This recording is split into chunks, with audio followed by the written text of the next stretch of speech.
Using this for my YouTube recording. And I thought it might be nice to have a little dialogue with the audience as well. Let me know if you can't hear me. This is a new mic setup, so I hope I put all my settings on right. So what I like to do for my personal YouTube is reiterate the 3 things that I talked about on my TikTok for my 3 things video, but then go into a little more depth because the video I fully recorded to post on TikTok was over 6 minutes long, and no one's watching that on TikTok. And that wasn't even saying everything I had to say. So if I say everything I have to say, it's definitely 10 plus minutes, so I put it on my YouTube. Don't have to talk as fast, and I can go into more drivers and stats. So usually I break it down the same way I do on the TikTok and then add more from there. But I think I'm just going to start from top to bottom about how I do my notes and be a little more chronological with how I personally take my notes for this. And instead of the 3 things and then more stats, makes more sense to just go this way. So what I do first is I look at wins and average finish all time. This is how I make every one of my Wednesday videos. So this is a little inside baseball for y'all. So I look at all-time wins. Denny Hamlin has 4 of them. Kyle Larson has 3, and Joey Logano has 3 as well. Then we got Brad with 2, Chase Elliott with 2, Kyle Busch with 2, Bubba Wallace with 1, Ross Chastain with 1, and Tyler Reddick for 1. Then I look at average finishes. Chase Elliott has the best average finish all time with an average finish of 9.9. Then we have Christopher Bell at 11.6, Kyle Larson at 12.1, Denny Hamlin at 12.6, and Brad Keselowski at 13.2. And as Joe Sandman R just alluded to, Larson is very good here. So when we go to the next gen car, Larson is first in average finish with an average finish of 6.3. Denny Hamlin is 7.5. Christopher Bell is 8.8. Bowman, 9.9. And Chase Elliott, 10.1. Ross Chastain is tied with him at 5th with 10.1. 499 laps led there. Wow. So Larson, 2 of his 3 wins are next gen wins. And then Hamlin, Bubba Wallace, Chase Elliott. Hey, whoa. Tyler Reddick. All right. Come on. Tyler Reddick and Ross Chastain all have 1 next gen win as well. Enough. Over here. You can't do that. Come on.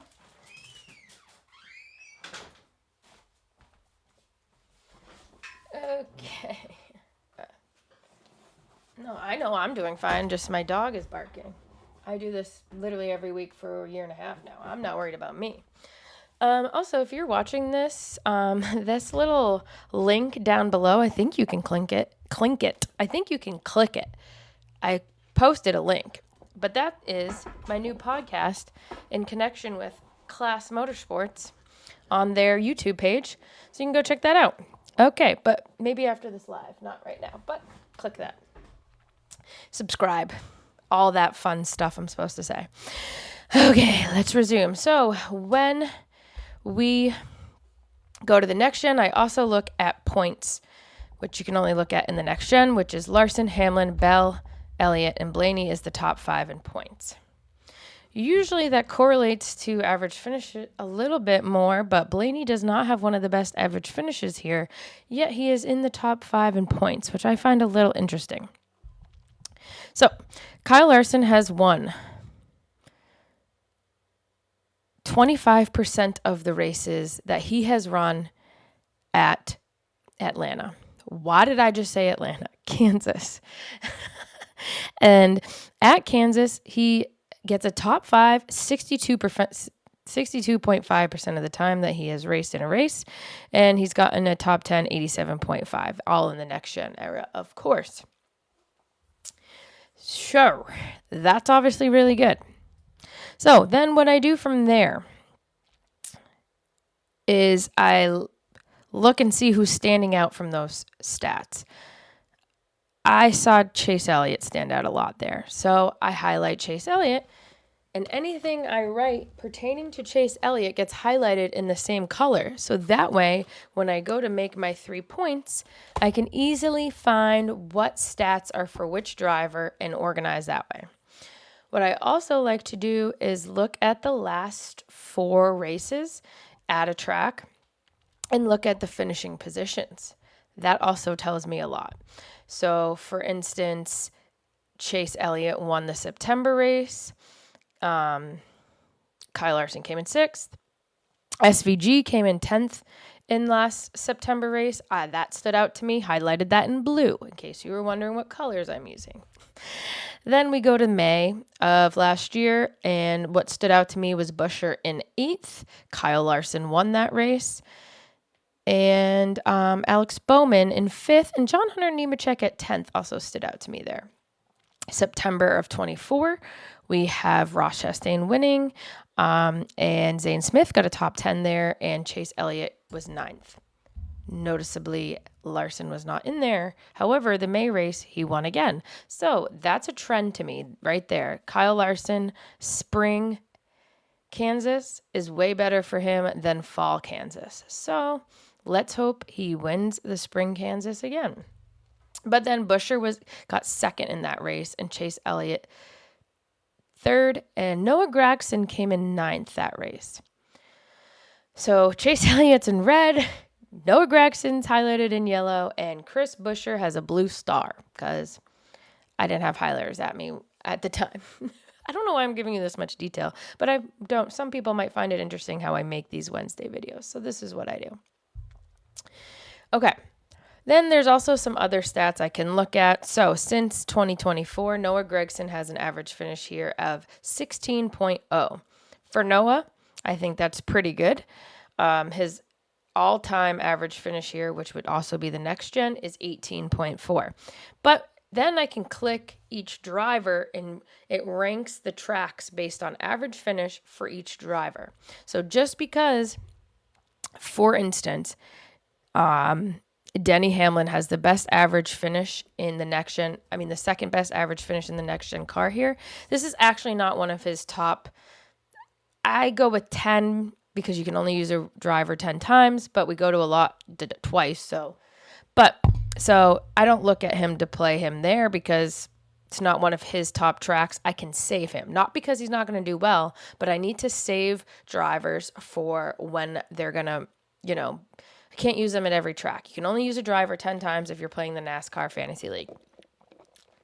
That's how I pick and choose which drivers to play, because a driver like Larson, Hamlin, Bell, Blaney, they're going to do well at a lot of tracks. You have to pick and choose, and I do that by their average finish and rank the tracks that way.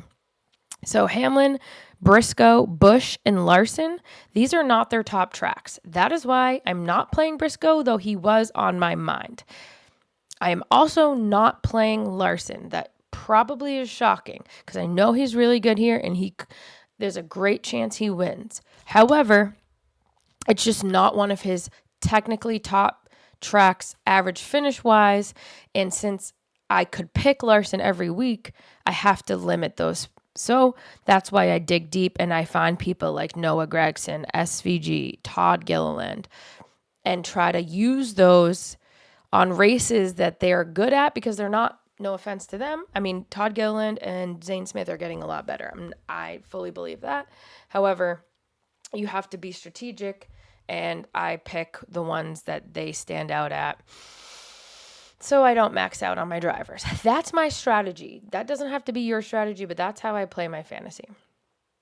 So let's go back to SVG. Like I said, in September, he finished 10th here all time since 2024. It's 15.0, which is also his all time. So again, I don't think he's going to blow the doors off, but I think there's a good chance he could get a top 10 here. And that's all you need to keep you afloat in fantasy. Mine is like, let's get average points throughout the year instead of like mega good races and then mega bad races. I don't know what the proper way to do it is, but that's how I do it. And then if we're looking at Chris Buescher, he came, like I said, 8th in the May race. Then he came in 2nd in the May of 24. So his Mays are also good as well. That's why I have Buescher in my fantasy. He, since 2024, has an average finish of 9.0, and he's also pretty good at intermediate tracks in general. He's actually 7th with an average finish, with an average finish of 13.3 at intermediates. So that is why I'm looking at Buescher. And for him, this is his 8th best track all time. And recently, it's his 5th best track. So definitely one of the good times to play Buescher in your fantasy. Okay. Next, I think we touched on Noah Gragson a little bit, but let me touch on Noah Gragson a little bit more. As I mentioned, May 24, he came in 9th here. He has a 16.0 average finish since 2024, and all-time 18.4. So he's dialing in. He's getting a little better. And if you look at Noah Gragson, this is his 2nd best track according to average finish. So there's not going to be a lot of other times you're probably going to want to use Noah Gragson. So that's my reasoning for playing Noah Gragson in my fantasy this week is, again, you need to save up your drivers because you can only use them 10 times. And there's not going to be a lot of other tracks that I feel comfortable using Noah. So I hate saying that because I love Noah. I really do love Noah. So I just hope sometimes that people never see these because everything I say is facts, not my heart. Let's just get that out of the way. If anybody is still watching this, can you tap your screen and like this live really quick? Because that will really help me out. It's free to you and helps me a ton, if you wouldn't mind. Okay. Thank you, Mike. I see you liking it. Thank you. Appreciate you. All right. So now we're going to go to purple. And purple is Todd Gilliland. So in September last year, he came in 12th. In May of last year, he also came in 12th. On September 24, he did come in 27th. However, back to May of 24, he came in 14th. So he likes to finish that 12, 12, 14. All time and next gen, his average finish is 20.3. Not stellar. However, this is his 6th best track recently and 8th all time. You need to dig a little deep sometimes in your fantasy. He has done well here more recently than in the past. So I think you could make an argument that there's a shot that David? What year is it? Todd Gilliland could get a top 10. And I'm going to hope for that for my fantasy sake. That's a funny story. So at New Hampshire last year, or was it 2 years ago? I think it was 2 years ago. We went up, my dad and I went to front row hauler. McDowell was there. Was he? No. Oh, Todd Gilliland was there with somebody else, and I can't remember. But my dad went up to him and called him David Gill, and he's like, whoops, sorry. Okay. Now, who are we going to next? All right, so let's touch on Briscoe, right? Because he's also someone who does not do bad here, and if you haven't played him, you could look at him. In the next-gen car, he has an average finish of 17.6, all-time 18th. This is not one of his top tracks, however, so that is why I'm personally not playing him, but I do see an argument for him, though it's not like a high argument, because even in all-time or next-gen, he does not fall within the top 5 of average finish. He does not have a win here. And where did he? So he came in 4th in September, 4th in May. Okay. So the last 2 races he came in 4th, but beyond that he hasn't done well. So, and I haven't seen ton from him yet this year. So I just don't have that faith yet. With it not being his best tracks, one of his best tracks, I haven't seen much out of him yet. He has average stats here. I am avoiding Briscoe If you played him, I wouldn't think is the craziest thing in the world. I personally don't think there's a big argument to play him. But again, you never know what's going to happen, and I am not, what's it called? A future teller? My throat's so dry. Okay, another person I think we could look at. Personally, I will not be, because he has let me down so many times this year, and he has to prove himself to me before I will play him again, is Ross Chastain. So Ross Chastain has that next gen win. He won in September of 2024. And in the next gen era, he is tied for 5th with an average finish of 10.1. Well, yeah, you should have been done with Kyle Busch for a long time. I want him to do well. It's just, I don't think it's going to happen. I don't. Unfortunately. So yeah, as I said, Ross won September 24. And where else did he come in? Anywhere else good? I don't see him on my list. So it's his 7th best track recently, 8th best all time. So there's another argument for him. He has some decent stats. He has one here, an average finish. He's probably going to get a top 10. I do think Ross could get a top 10, but I don't think he's going to win.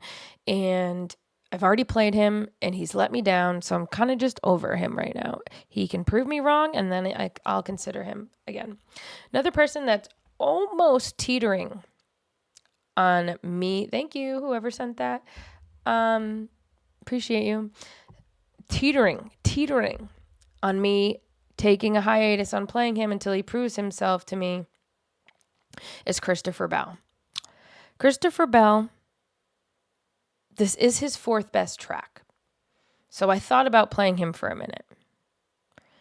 If you take out COTA, Mexico, and the Roval, it's his 2nd best track all time, 4th best track recently. Average finish all time, he's 11.6, which is 2nd. And average finish in the next gen era is 8.8, which is 3rd. He came in 3rd in September. He came in 2nd in May. He came in 7th this previous September, and he came in 6th in the previous May. There is a strong argument to play Christopher Bell. I am personally upset with Christopher Bell. So I will not be playing him until he gets a little better for me. But I do think a normal human who does not have vendettas should be playing Christopher Bell. Blaney needs to be in that 48 car. Yeah, that is like the last thing on planet Earth that will be happening. So, okay. Now this is another driver. I feel bad saying this because he had a medical issue, but even before his medical issue, I had given up on Alex Bowman because he had let me down. But this is his 6th best track if you take out Mexico and Chicago. As I mentioned, in the next gen era, he does have an average finish of 9.9, which is 4th here. He came in 6th September of 24. He came in 7th May of 24. He came in 5th May of 25th of 25. So he has some good finishes here. He did not yesterday, and he didn't at the beginning of the year. But I just can't discern if at the beginning of the year that was all due to his vertigo, or skill and vertigo, or just skill. I also can't tell from last week. However, I just can't play him right now. Even though he's good here and it's his 6th best track, I have no faith in him right now. He needs to show me more before I play him again. Reading these stats out loud has me nervous about Bell and maybe me reconsider putting him in my lineup. That will be probably a game day decision. And by game day, I mean practice and qualifying day decision. If Bell's looking fast, I might have to put him in my lineup, even given my vendetta. Did you miss me talking about Briscoe? Because I already talked about Briscoe and how I don't think he's a safe play at all.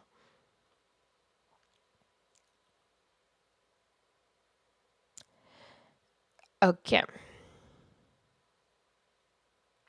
Yeah, so just real quick since I already touched on it and talked about it. Briscoe, his average finish here is 17.6. In the next gen era, all time is 18.0. He does not have a win here. He is not top 5 of average finish, neither all time nor in the next gen era. He's not top 5 in points. He came in 4th in September and 4th in May. However, prior to that, he did not finish in the top 10 in 2024, neither race. And his stats are not good. They're just mediocre. Also, this is not one of his top tracks. I look at each driver's top tracks, rank them with his average finish from top to bottom. This does not fall within the top 10, top 12 of tracks for him. So that is why it is a no for Briscoe for me. Again, if someone played him, I wouldn't be like, you're the dumbest person on earth. I just haven't seen enough from him this year, nor these stats to tell me. What? 2024 was Inchi, right? I don't know what that means. Oh, Stewart-Haas Racing. It's like, what? Yes, but still, that doesn't. I mean, he could still get a top 10 in a Stewart-Haas Racing. Larson's best track. Let me look that up. I don't know it off the top of my head, but I can get that very quickly for you. Just one moment.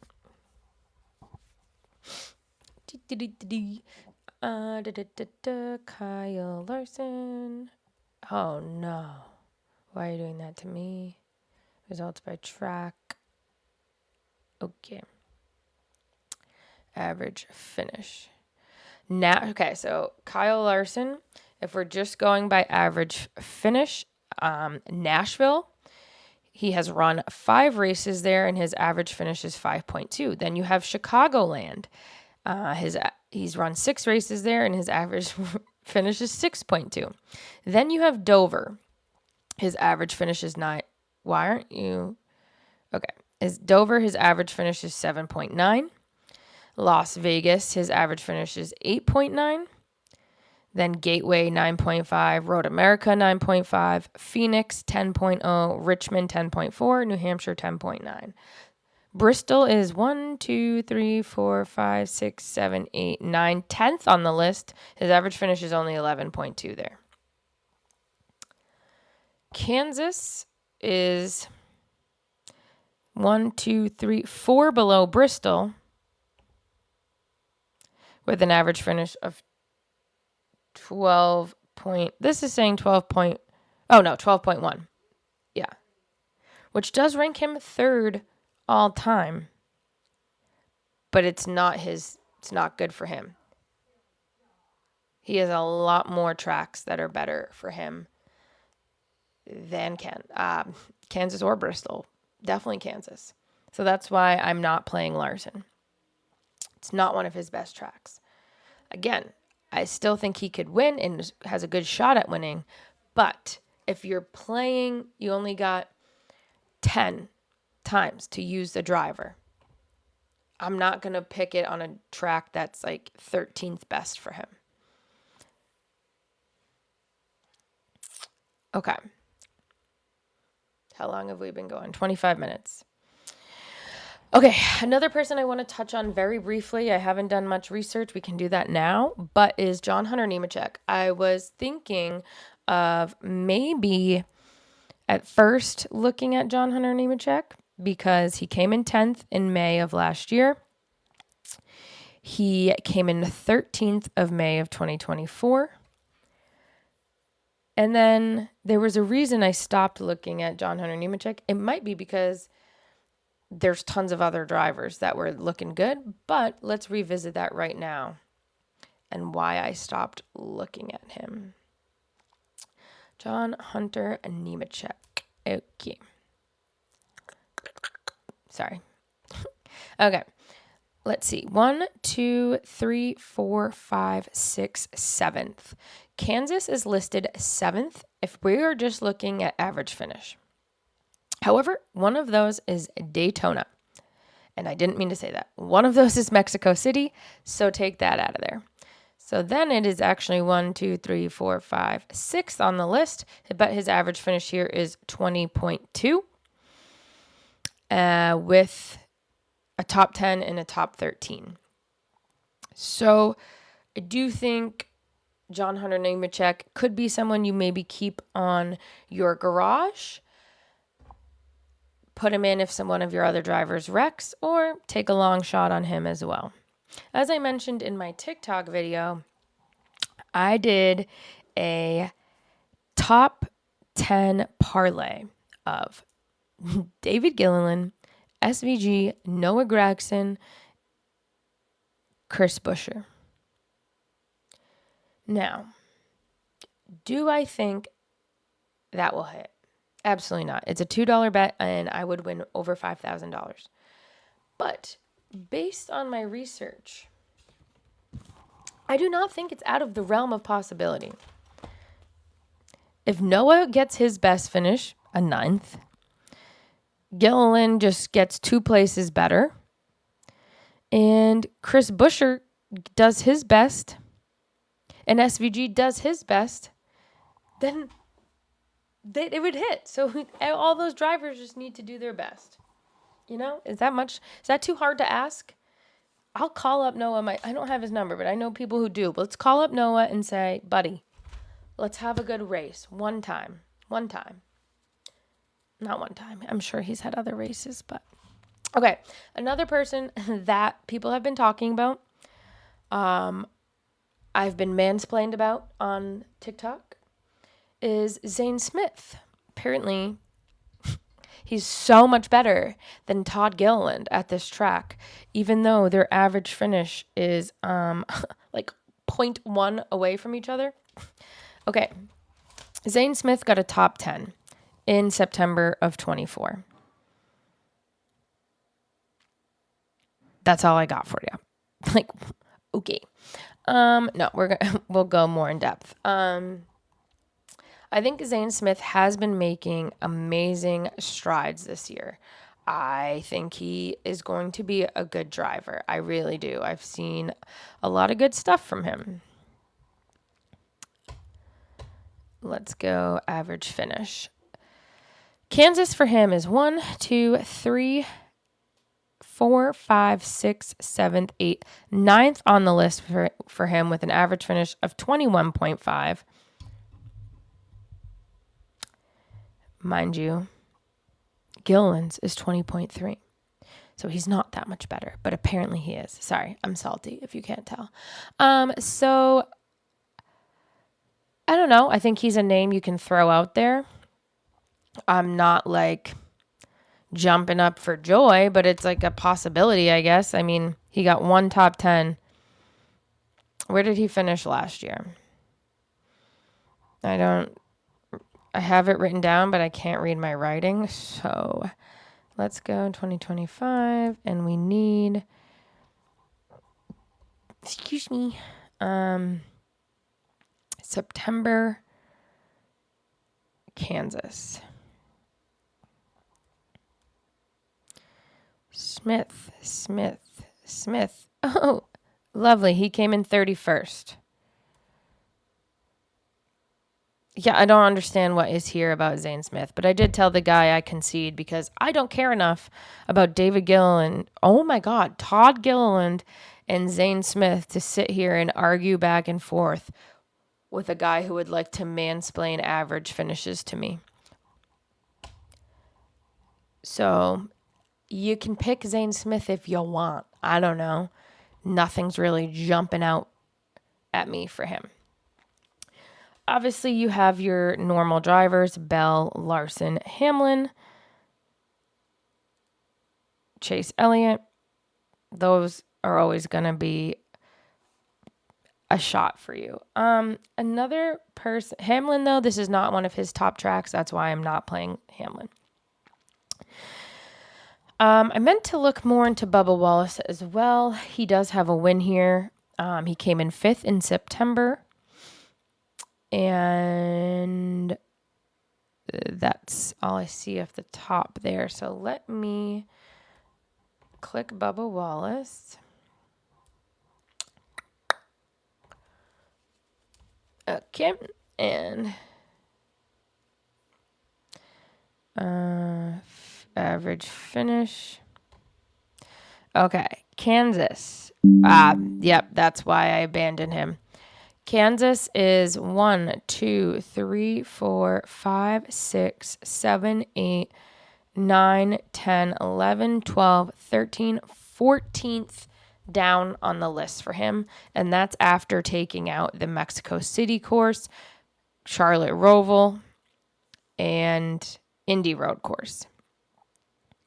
So Kansas is way low on his list for average finishes, but someone did bring up Bubba Wallace. I don't think it's a terrible pick. I also don't think it's an amazing pick, especially for fantasy, with only one top 10 in the last 4 races. That's not jumping out at me. Brad Keselowski is someone you could also visit. Brad got 8th here last September. He is 5th all-time in average finish with an average finish of 13.2. He has 2 wins here, none of them in the next-gen era. He is having a great year. I think Brad would not be a terrible pick, and I will now look up the rank for Kansas for him. Average finish. It is 13th. So 1, 2, 3, 4, 5, 6, 7, 8. Wait, Kentucky's in there. Hold on. 1, 2, 3, 4, 5, 6, 7, 8, 9. It's his 10th best track. He's on the bubble. I wouldn't play him this week because he has a lot more tracks that he's better at. But you could. I just don't advise it for this week. If it's not Larson or Hamlin this week, I got Ole Seabell. Yeah, Hamlin came in 2nd in September. He came in 8th in the September previous, 5th in the May of 24. However, this is, like I said, if you're picking him to win, that's fine. It's just not a great fantasy week for him if you want to conserve him and not run out, because this is not like one of his top 10 or 12 best tracks. So there's going to be other tracks that are way better to play him at.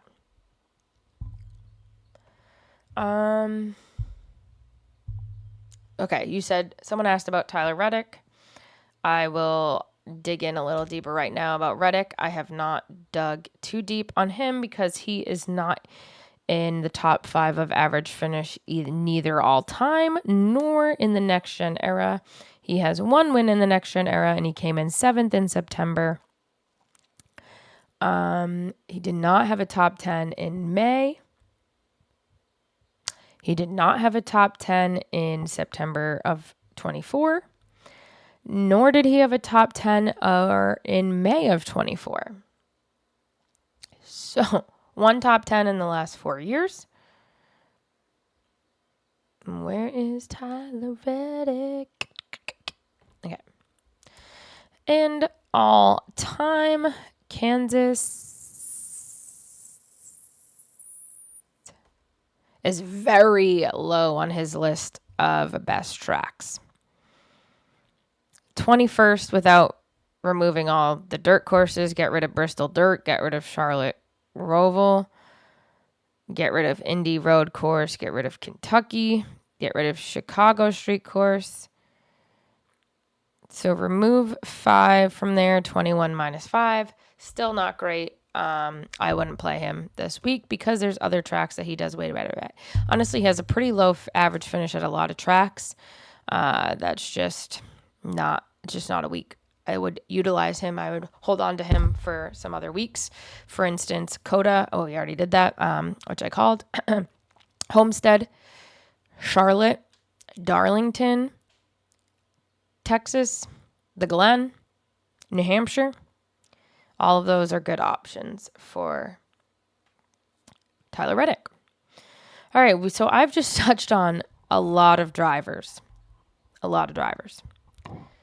Is there anyone else in the chat that wants to hear about any other drivers before I wrap up this portion of the live?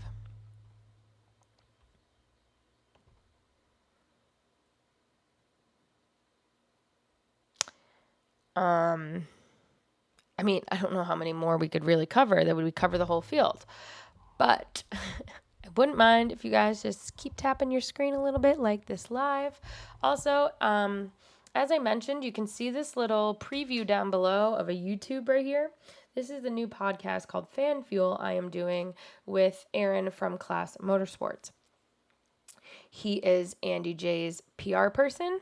And we are doing a podcast from the fan perspective. We will be talking about like popular Reddit topics. We will be talking about current events. We will be digging in. We have it's called 3-Wide rankings. We have a 3-ride ranking section, which is kind of like our Mount Rushmore section.